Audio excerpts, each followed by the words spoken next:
All right, this is for Honors 11, Monday, November 23rd.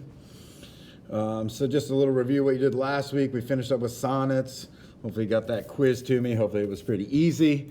So now we're kind of shifting gears just a little bit. We're kind of in the same mode, but shifting to soliloquies. All right, so it's going to be your job to look that word up and define it on this particular assignment. So I'm not really going to go into that.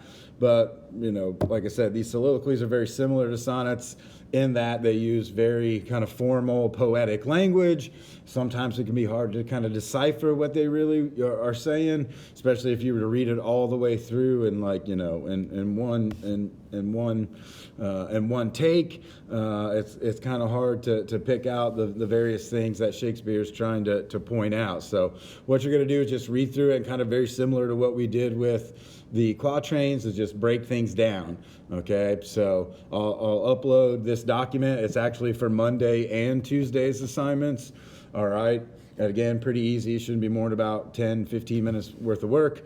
So you can type it up right on there, or do whatever you want, copy and paste it into something else. I'll let you decide how best to do that. And again, don't go run into the old Google machine. Just do your best. I'd rather you do your best and fail than go and tell me all the right answers, okay? Because I'm not there to kind of help you personally. So just do your best, you know, challenge yourself, okay? But what I've done is I've taken a soliloquy from a tragedy, okay, Hamlet. All right, the most famous one. Every time someone says Shakespeare, they say to be or not to be. So hopefully you'll learn what this is all about. And then for tomorrow's, you're going to do one from a comedy called All the World's a Stage. Okay, which kind of takes you through the various trajectory of, you know, a man's life, or a woman's life for that matter.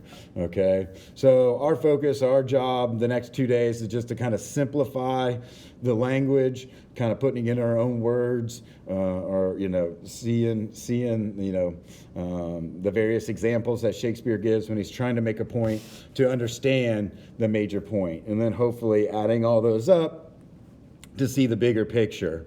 All right, so again, that document is on Google Classroom, or I'm about ready to upload it, and all you need to do is kind of follow my instructions.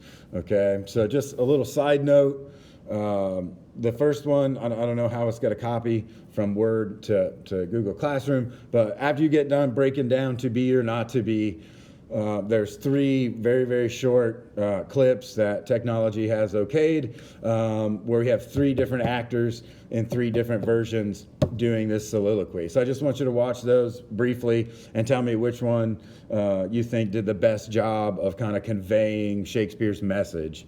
Okay, so again, Tuesday's assignment is attached to that same document, and I need you just to follow along. So I'll do one more short, explain everything on Monday, just to maybe walk you through to be or not to be, so you can kind of self-check, and then, you know, again, what you need to do for Tuesday's assignment is right underneath that. All right, see you guys.